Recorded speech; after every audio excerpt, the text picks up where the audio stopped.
안녕하십니까, 김경재입니다. 오늘은 여러분에게 대통령다움이 무엇인가 하는 것에 대해서 최근에 일어난 간첩 사건과 관련해서 몇 말씀 여러분과 토의하고자 합니다. 제가 미국에 한 16년 가까이 살았는데요. 미국에서는 흔히 하는 말로 대통령답다 하는 말이 상당히 유행합니다. be presidential이라고 할까요? 그러니까 그는 말하는 게 대통령답다. talks presidential. 그리고 생김이 좀 대통령답다. looks presidential. 그리고 무슨 움직이는 걸어가는 것이 좀 대통령답다. acts, moves presidential. 이런 얘기를 많이 하는데 대충 미국 사람들의 마음에는 그 대통령의 이상적인 모습으로 프랭클린 로즈웰트 대통령을 얘기하는 것 같아요. 갸름하고 상당히 지적이고 나중에 신체적인 장애가 있어서 일어서서 걷고 그러지는 못했지만 그래도 의자에 앉아서 굉장히 진지하게 국민을 설득하고 하는 품격과 철학, 비전을 이렇게 얘기해주는 그런 것을 굉장히 이상적인 사람으로 생각했던 것 같습니다. 근데 우리나라 요새 그 대통령 하겠다고 나선 여러 사람들, 거진 한 20명이 넘죠? 그 사람들을 보면서 그 중에서 대통령답게 보이는 사람이 그렇게 많지 않아서 유감입니다. 최근에 우선 여당 쪽으로 보자면, 여당의 이재명, 이낙연 두 사람, 네거티브 캠페인 벌이는 걸 보면서 대통령답지 못하다 하는 느낌이 들어요. 그리고 또 모처럼 이재명 지사가 지금부터는 네거티브 안 하겠습니다 하고 발표했더니 이낙연 전 총리 쪽에서는, 전 후보 쪽에서는 지금까지 한 거 사과하라 이런 식으로 또 해서 몇 시간 후에 또 네거티브가 시작되는데, 캠페인의 그 대변인을 통해서 얘기하는 것도 중요하지만 본인이 나서서 얘기하는 것이 중요하다고 생각합니다. 이와 관련해서 최근에 크게 벌어지는 그 간첩 사건 있죠. 간첩 사건 내용은 좀 이따 설명하겠습니다만, 이 간첩 사건에 관해서 무슨 여당 쪽에서 그 문제에 대해서 비판이 나오리라고는 상상도 못합니다만, 그래도 이재명이나 이낙연 이런 사람들은 뭔가 한마디 코멘트를 해야 한다고 생각합니다. 근데 전혀 안 하고 딴소리만 하고 있어요. 그래가지고 어떻게 대한민국 대통령 하겠다고 나서는 겁니까? 좀 이상하죠? 그런데 여당은 그렇다 치고 야당을 보면 야당의 10명이 넘는 사람 중에 간신히 최재형 후보하고 윤석열 후보가 몇 마디 했어요. 간신히 좀 했는데 또 대부분이 대변인을 통해서 하는 것도 있고 그중에는 한두 마디 본인이 하는 것도 있습니다만 많이 미흡합니다. 근데 미흡하는 거 얘기하기 전에 우선 국민의힘에서는 뭐 하는 겁니까? 국민의힘에서 대통령 선거를 잘 관리하겠다고 막 용투림을 하고 있는 그 젊은 청년 대표 이준석 대표야말로 지금 나서야 할 때예요. 그런데 한마디도 얘기를 안 하고 정진석 의원이 청와대 앞에 가서 무슨 1인 데모를 하는데 그거 가지도 않고 완전히 간첩 사건하고는 아무 관계가 없는 것처럼 해. 그래가지고 어떻게 당대표 한다는 것입니까? 우스워요. 그래서 제가 생각하기에는 국민의힘이 그나마 국민을 위해서 힘을 많이 못 썼다고 자탄을 하더라도 지금 이 순간이야말로 국민의힘 지도부뿐만 아니라 전 의원이 100명이 넘는 의원이 이 문제에서 강력하게 대쉬를 해야 합니다. 왜 이런 속된 말로 이 좋은 호재를 놓치는 겁니까? 지금 여당에서는 이번 선거가 좀 불리하다고 생각해서 아주 은밀하고 교묘하게요. 심지어 교활할 정도로 북풍을 준비하고 있습니다. 벌릴 겁니다. 근데 이 북풍을 막을 수 있는 유일한 무기가 이 간첩 사건입니다. 왜 이 생각을 못하는 거예요? 그리고 이 사건이 아마도 잘 요리하고 잘 발전시키면 이번 대선의 최대의 핵심이 될 수 있다고 생각합니다. 마찬가지로 아까도 말씀드렸듯이 집권당이 벌이려는 북풍을 막는 최대의 무기가 될 것입니다. 십몇 년 전에 황장엽 선생이 제3국을 거쳐서 드라마틱하게 정말 극적으로 한국으로 투항해 왔었습니다.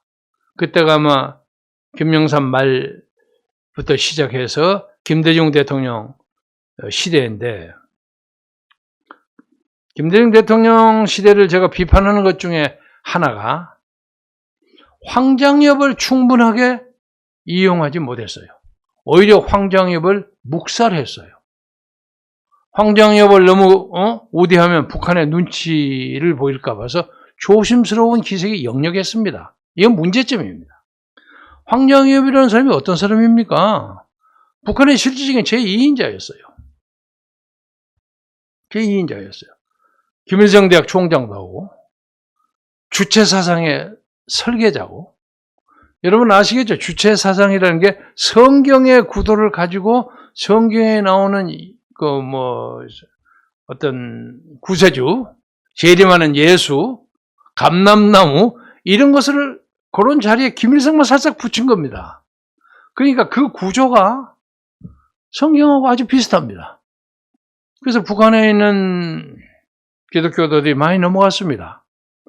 잘 아시죠? 김일두 목사라고 유명한 목사였어요. 유명한 부흥사였는데 김일성이 등장하고 난 다음에 그게 꼴깍 넘어갔어요. 김일성을 앞세워서 전국을 돌아다니면서 하나님이 내린 지도자라고 이런 어이없는 짓을 해가지고 그 인생이 아주 명성의 흙탕질을 해버리고 말았습니다. 그런데 그런 문제를 모두 기안했던 황장엽이 여기 와서 북한을 너무 잘 아는 사람이죠. 그 사람을 이용해서 평화의 사절로 쓰든지 아니면 북한을 해체시키는 과정에 쓰든지 그를 잘 선용했더라면 오늘과 같은 북한은 존재하지 않았을 겁니다. 황장엽 선생이 남한에 간첩이 5만 명이 있다고 그랬습니다. 그 5만 명이 한 사람씩만 설득을 해서 10만 명이 되는데 보통 한 10명 정도를 설득한다고 하면 우리 정광훈 목사의 셈법입니다. 50만 원 됐을 거라는 거죠. 50만이 되는 사람은 자기가 간첩에 지금 쇠뇌를 당하는지 어쩌는지도 모르는 사람이에요. 그 사람들이 다시 접근하고 이런저런 얘기하고 하면 대한민국에 적어도 간첩 사상에 관계된 사람이 500만 원 된다고 봐야 합니다. 그런 것을 근본적으로 척결할 수 있는 그런 기회를 놓쳤습니다. 그래서 오늘 이 나라가 김여정이 젊은 여성 말 한마디에 그냥 소위 그 사람들이 얘기해 남조선 조정이 들썩거리고 5,500만 국민이 불안에 떠는 이런 웃기지도 않는 상상할 수도 없는 역사의 코미디가 벌어지고 있는 거죠. 이게 진짜 코미디입니다. 정부는 그렇다 치더라도 국민의힘에서 이 문제에 특검하자, 국회에서 청문회하자, 청와대 앞에 가서 데모를 하자, 이거 돈 받아야 될 거 아닙니까? 아무것도 안 하고 있어요. 그리고 이준석이라는 사람은 왜 내가 나이가 어리다 날 무시하냐 하고 자기 자리 보존하는 데만 급급하고, 이런 것이 국민의힘이기 때문에 많은 사람들, 많은 국민들이 저 국민의힘에 기대를 걸어서는 안 되겠다고 생각하는 거예요. 그래서 제3세력이 나와야 한다고 생각하는 거예요. 제3세력은 지금 현재로 봐서는 국민혁명당밖에 없습니다. 과감하게 문재인 정권하고 대결해서 그들을 쫓아내려고 하는 힘은 국민혁명당밖에 없습니다. 국민의힘 여러분 당원 몇 명인지 아시죠? 28만이었어요. 유료당원. 지난번에 좀 늘어가고 32만 됐다고 그럽니다. 우리 국민혁명당은 300만을 육박해서 넘어갑니다. 사람에 모이는 게 힘입니다. 그래서 여러분이 이 역사의 질곡에서 벗어나는데 앞장서 사람들이 국민혁명당이라고 믿어주시기 바랍니다. 저 사람들 믿을 수가 없습니다. 자, 이만큼 하고요. 정성상 감독이라고 아시죠?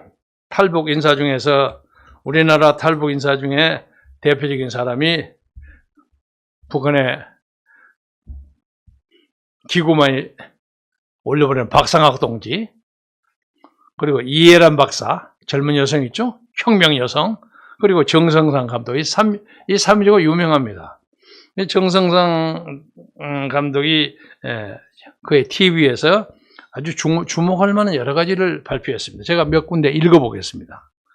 동남아라든지 아시아 국가의 북한의 225국에 있는 통전부 애들이 나가 있다가 반미 성향이라든지 좌파 성향의 인사들을 돈으로 포섭을 하고 색계작전으로 매수를 해서, 색계작전 여러분 아시죠? 비행기를 쓴다는 얘기입니다. 얘는 색계라는 그 동명의 중국, 홍콩의 영화가 있었죠. 그 영화 이용을 해서 색계작전이라고 한 것 같습니다. 매수를 해서 거의 보쌈을 하다시피 해서 증거를 확보한 이후에 한국으로 들여보내서 해외에 나가서 관광을 하거나 또 혹은 해외에서 초청을 해서 북계가 돈을 주고 키우는 게 바로 통일전선부의 산하의 225국의 정체다. 여러분 225국이 무엇인지 아셨죠? 그래서 그 225국이 주도한 그 대남 공작 때문에 6년 전 225국에 포섭된 목사도 많이 있었다. 목사 이름은 지금 밝히지 않겠습니다. 우리가 확인 중에 있습니다.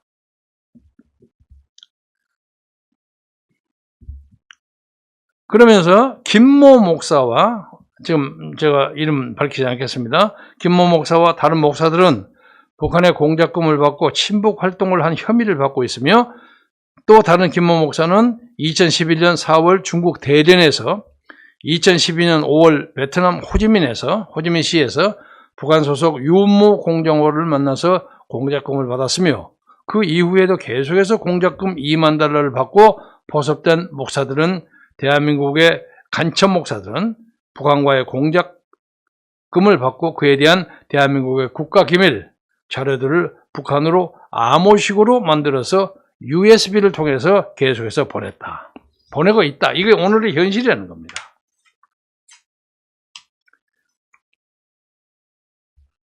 당시 우리가 황정엽 선생이 여기 와서 노후를 쓸쓸하고 외롭게 보냈습니다.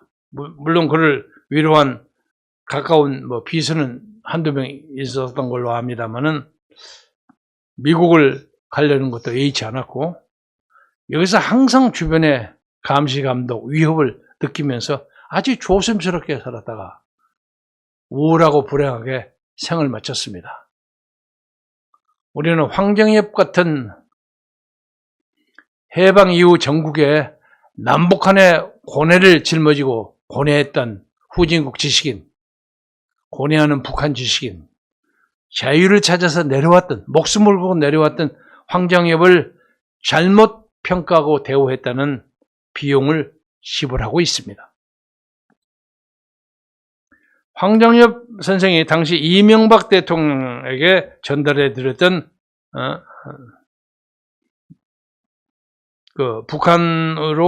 북한을 방문했다가 북한의 그 미인계 작전에 노란한 목사 리스트, 황정엽 선생이 이명박에게 전달했습니다. 후에 또 박근혜 대통령에게도 전달했습니다만은 그것이 공개되지 않았습니다. 우리는 그 명단을 입수 중에 있습니다. 필요하다면 발표하겠습니다. 지금 우리나라는요, 그게 간단하게, 그래서 대통령 하나 뽑아가지고 무슨 어떤 후보가 이름난 무슨 탤런트하고 비밀 데이트를 했느냐 마느냐, 또 어떤 후보가 요새 이상하게 나오는 스캔들에 관계됐느냐, 그 돈 재정 스캔들, 그런데 끼었느냐 안 끼었느냐, 그런 것을 문제 삼을 때가 아닙니다. 대한민국 전체가 들어서 김정은이한테 갖다 바치는 그런 위기에 빠져 있습니다. 그래서 우선 국민의힘 후보들 간첩 문제, 이 문제에 대해서 대처하는데 본인이 직접 과감하게 나서기 바랍니다. 지금까지 우리가 보도 수집을 충분히 못해서 그런지 어쩐지 모르겠으나 간첩 문제에 대해서는 그래도 한두 마디 얘기할 홍준표 의원은 어디 있습니까? 아무 말도 안 해요. 유승민 의원은 그래도 어디서 한마디 했다는 보도가 조금 나온 거 있습니다. 그래서 그런 문제에 대해서 과감해지기를 바라고, 정부는 이번에 문제된 3명의 간첩, 구속된 3명, 한 사람은 지금 구속이 안 됐습니다만 3명의 간첩이 접촉했다는 민주당의 중진 의원들의 이름, 그리고 민화협 있죠? 민족화해협력 범국민협의회 고위 관계자를 만났다고 하는데 그 사람들 명단을 공개하시기 바랍니다. 이와 관련해서 많은 국민들은 지금은 청와대 주인으로 있는 문재인 대통령이 어떻게끔 해서 간첩용이자 간첩 활동을 있는 사람을 특별보호자역으로 임명했는가 하는 그 경위를 알기를 원합니다. 근데 문재인 대통령 가만히 보면 자기가 불리하면 얘기를 안 해버리더라고요. 엊그제 그걸 물으니까, 기자들 물으니까 청와대 무슨 홍보 담당자가 그래서 논평할 가치가 없다. 아까 해괴한 용어예요. 국민은 들을 권리가 있습니다. 이거 밝혀줘야 합니다. 그래서 이 문제에 대해서 자기 임기의 마지막을 정리하는 문 대통령으로서 국민과 역사 앞에 솔직해지십시오. 그것이 최선의 방법입니다. 말씀을 마무리하면서 오는 토요일 8월 14일부터 토일, 월 3일 동안에 국민혁명당 정광훈 대표 주도로 우리가 광화문과 서울시청 남대문 근처에 정치적 산책을 할 작정입니다. 정치적 산책이라는 건 제가 만든 말인데, 옛날 윤부선 대통령이 데모를 하려고 하는데도 막 데모를 막 반대를 하니까 자기가 그냥 몇 사람만 끌고 그냥 일부러 그냥 튀어나왔어요. 경찰이 막았죠. 그 종로경찰서장이 막았겠죠. 아니, 대통령 아까 어디 가십니까? 나 지금 산책하러 나간다. 니 왜 내가 산책하고 산보하러 나왔는데 니들 왜 막냐? 그래가지고 그걸 해치고 노구의 양반입니다. 그때 80, 90 가까이 된 노구의 대통령이었는데, 그래서 정치적 산책이라는 말이 좀 유명했습니다. 우리 국민들이 1년 전에 2020 8.15 때 그 폭우 속에서 광화문을 꽉 채워줬던 그 힘 때문에 그 1년 동안에 문재인이가 하는 정신없는 짓거리를 보았죠. 당황해서 그런 겁니다. 이번 한 번 더 광화문을 많이 폐쇄하려고 노력하겠습니다만, 우리는 사회적 거리두기를 지키면서 인도를 통해서 서울역에서 출발해서 남대문, 여러분 표 보고 계시죠? 남대문 시청 앞 덕수국 동아면세점 세종문화회관 그리고 덕수국 이렇게 다시 돌아오는 정치적 산책을 하려고 합니다. 지금 여기 그림은 광화문 저 위까지 그리질 않았습니다만은 우리는 경우에 따라서 거기도 돌파하고 갈 계획이 있을지 모르겠습니다. 여러분 이 자리만 참석해 주십시오. 그냥 인도만 채워도 우리는 충분히 우리의 의사를 표시할 수 있습니다. 토요일 날 오후부터, 오전 10시부터 하긴 합니다만, 토요일 날 주말에 비가 오든 폭염이 쏟아지든 간에 우리는 6시부터 거기에 매 100m마다 물병을 두고 여러분의 목마름을 해결시켜드리면서 대한민국 국민이 그 역사적 산책을 하는 현장에서 여러분을 돕고자 합니다. 이것이 매우 상징적인 일이지만은 이 역사의 고비를 넘어가는 아주 중요한 침묵의 행진이 됩니다. 그 자체만으로도 청와대 문재인은 오금이 저릴 것입니다. 국민의힘 대통령 후보뿐만 아니라 그 외의 여러 가지 대통령 되고 싶어하는 사람들도 마음속 깊이 느끼는 것이 있어야 할 겁니다. 이 나라는 적당하게 어디 가서 관직 좀 하다가 나중에 그만두고 나온 사람이라든가 그런 사람이 끌어갈 나라가 아닙니다. 이 나라에는 너무도 엄청난 역사적, 세계사적 과제가 집중되어 있습니다. 여러분 냉정하고 정확한 눈으로 누가 이 나라를 끌어갈 수 있는가를 자세히 봐주십시오. 대통령 잘못 뽑으면 몇 년 동안 이 고생이 이 무슨 고생입니까? 대통령이 족보도 잘 모르고 고향도 잘 모르고 맨날 남 얘기하듯이 엉뚱한 소리하고 중요한 데는 빠져버리고 이게 무슨 놈의 대통령이고 무슨 국군 최고사령관입니까? 이런 대통령 수천 수백만 명이 하죠. 이러면 안 됩니다. 국민혁명당에게 힘을 주십시오. 힘을 주시는 것은 여러분이 행진하면서 우리에게 입당원서 써주시고 우리 자유일보 구독 신청해 주시고 그것만 하면 됩니다. 나머지는 저희들이 알아서 잘 처리하겠습니다. 어떤 경우도 국민의 뜻을 배신하지 않고 자유민주주의와 시장경제와 한미동맹과 그리고 신앙의 자유가 넘치는 문화가 창달되는 자유스러운 인간의 유토피아를 만들기 위해서 최선을 다하겠습니다.